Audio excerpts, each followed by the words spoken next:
Hey guys, welcome back. Hope you had a good Wednesday in the market, December 22nd. We're going to talk about SPY, GameStop price action, different options we have. The pickle power failed us. Sub up, like up, comment down. Happy Money sticks around. We have a Twitter you can follow us on at HappyMoneyYT there, and a Discord server. Link is in the description for that. Yeah, so today, Pickles rollover and all of his theorized dates. I think today was supposed to be at least by today, and then tomorrow, if not earlier in the week. But looks like it's not going to quite pan out like that. So push down further, maybe towards probably not next week. I'm not guessing, but maybe sometime in January we'll see some price action. SPY had a pretty good rebound today, still bullish. I like to just tell you guys when to go long on SPY, but secretly I'm short on SPY.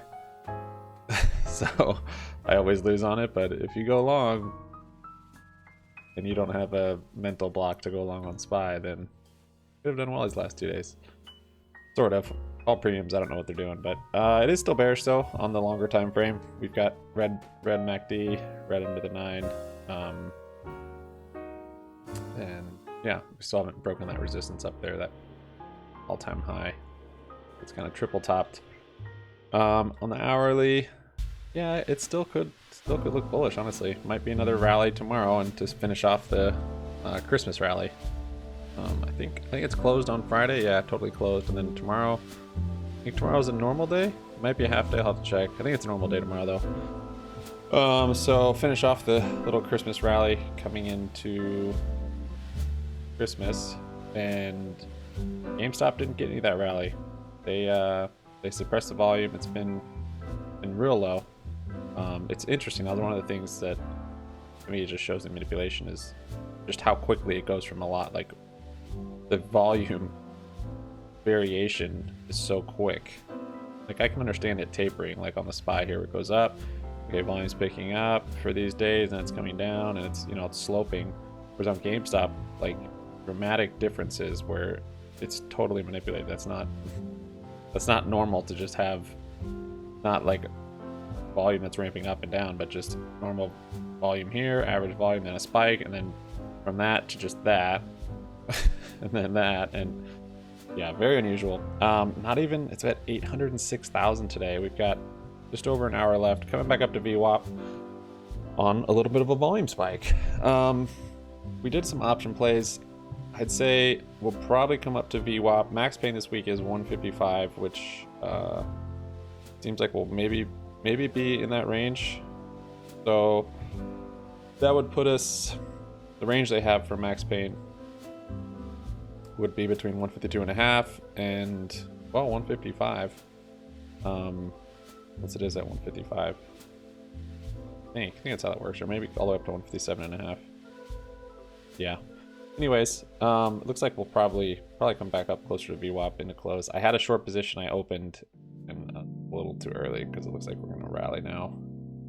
Little rally, no worries. We actually did some good little option trades on GameStop today. It did, however, fail to break that 160 resistance I was looking for on all the time frames, which would have made today's MACD bullish. We had a green on the histogram, but it didn't. It got rejected up there on low volume, and then the hourly even flipped over. Let's see with that moving average.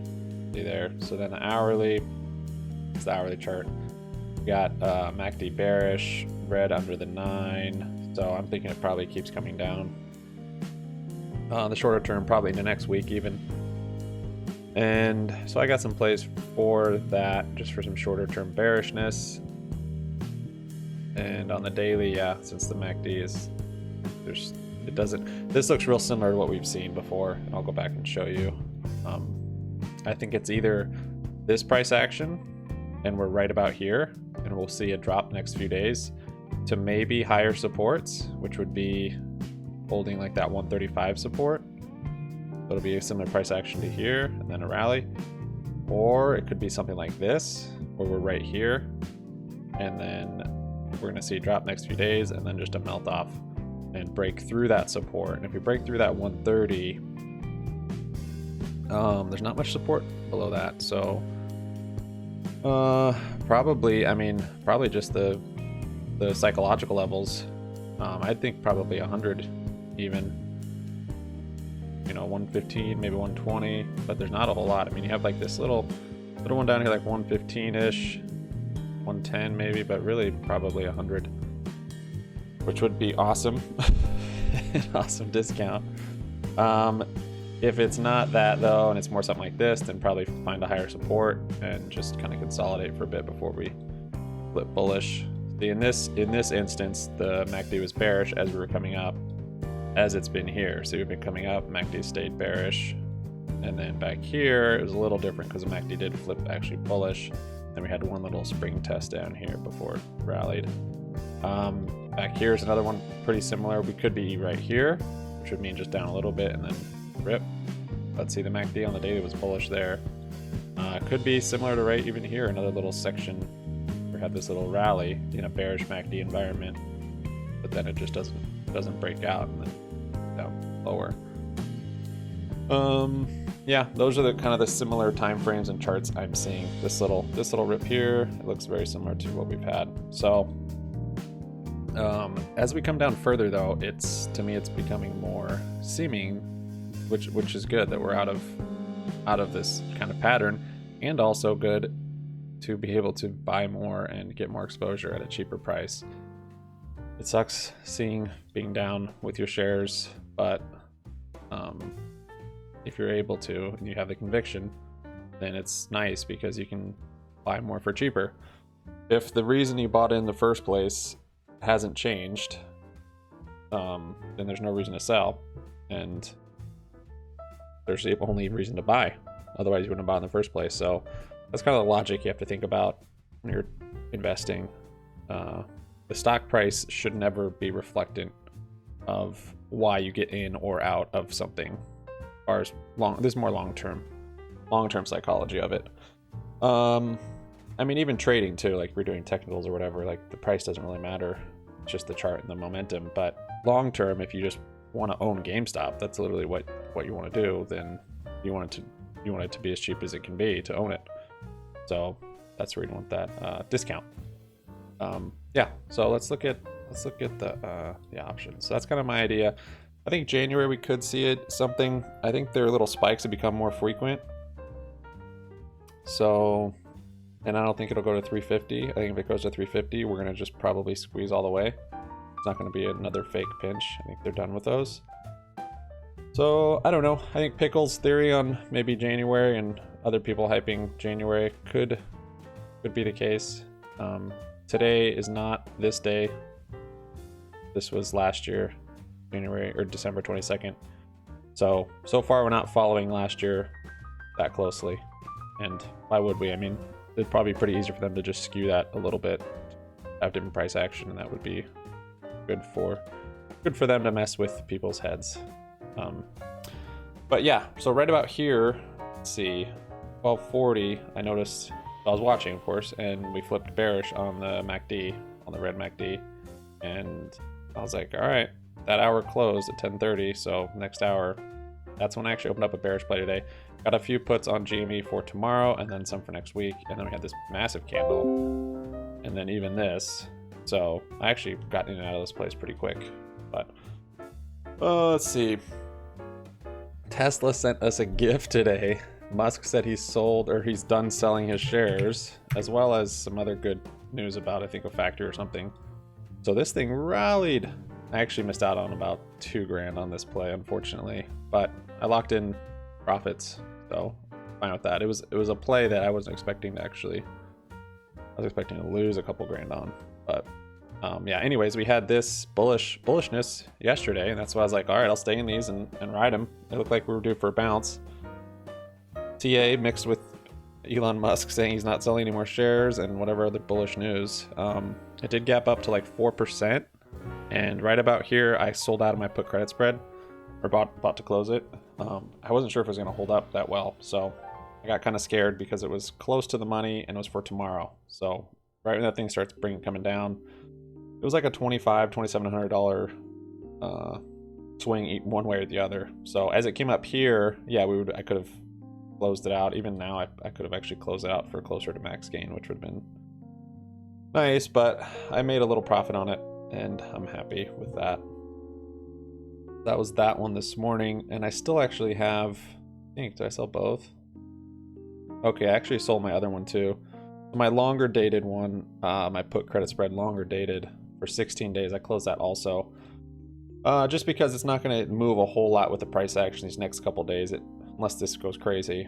But since there's more time on that one, and I don't think Tesla's going to keep rallying necessarily, I think it'll probably come up to the signal here on the MACD, which will maybe put it, it might even make it all the way up to this 1060. Maybe not that high. I don't know. We'll see. It might make it up to there though before it kind of consolidates and comes back down.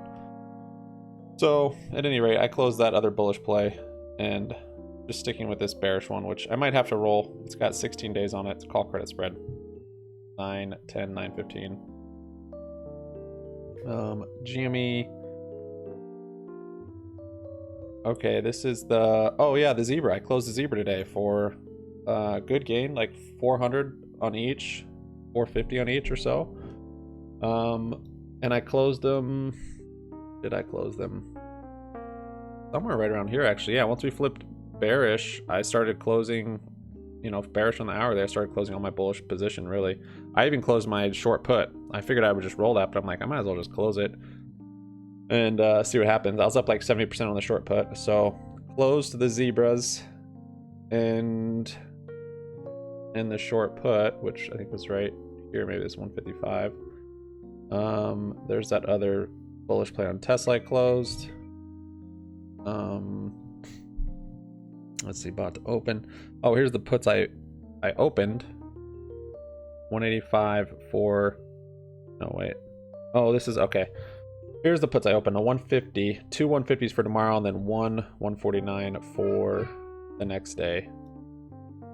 Or not the next day, but further along.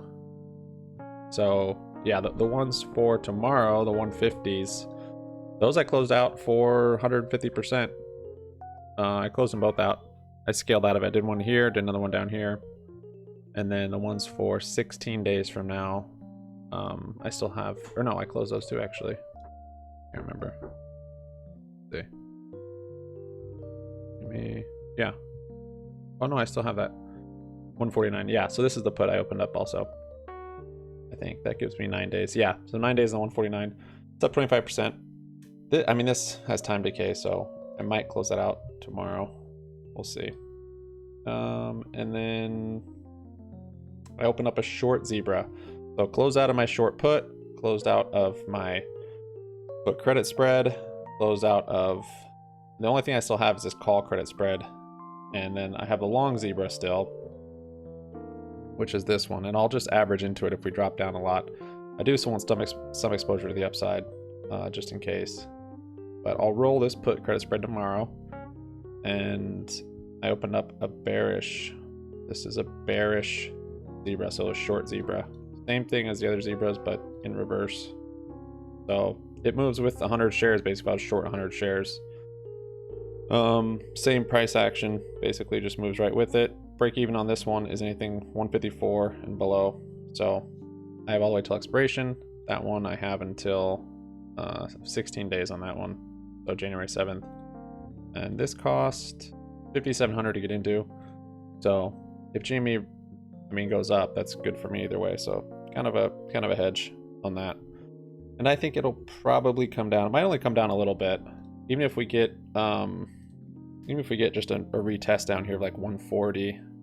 That, you know, that short zebra will be profitable and it'll make some. But if we come down a lot and we get more of a Volkswagen dip, as I call it, then yeah, then it will do well. Be a nice little hedge. And looking at the moving averages, I use random ones. I use 180 and a 9. More typical ones are the 200 and the 50. So 250, we have done the bearish, the death cross. 200 is a blue one. and then 50 is the green one. So you see the green's crossed over the blue already on a daily chart. So yeah, I mean, it hasn't, you know, sometimes it'll waver along that line, but it looks like it's fully crossed here. So that's pretty bearish. So we might be getting a big drop. I mean, we'll see. Once we start coming down and testing these supports, we'll see how far it goes. 140 will be a big one, I think. And then, I mean, the last one's kind of that 130. So, covered calls, I don't know. Speaking of, our Theta account, which will be rolling tomorrow. Yeah, we'll be rolling that tomorrow. That's doing well. Right here, we do have these long calls on them that will expire worthless unless tomorrow goes crazy. But yeah, I've got these 180s on here. And then also on our Weeble, we have this covered call in here also. So I got some buying power back today. That's nice. Closed out of the spreads. Opened up some more. Down on the day. But I think we realized actually, just from closing stuff out. Yeah, I realized 1800 a day just on closing stuff out. That's what I got for you guys. Thanks so much for watching. Sub up, like up, comment down. Happy money sticks around. See you on Discord. Peace out.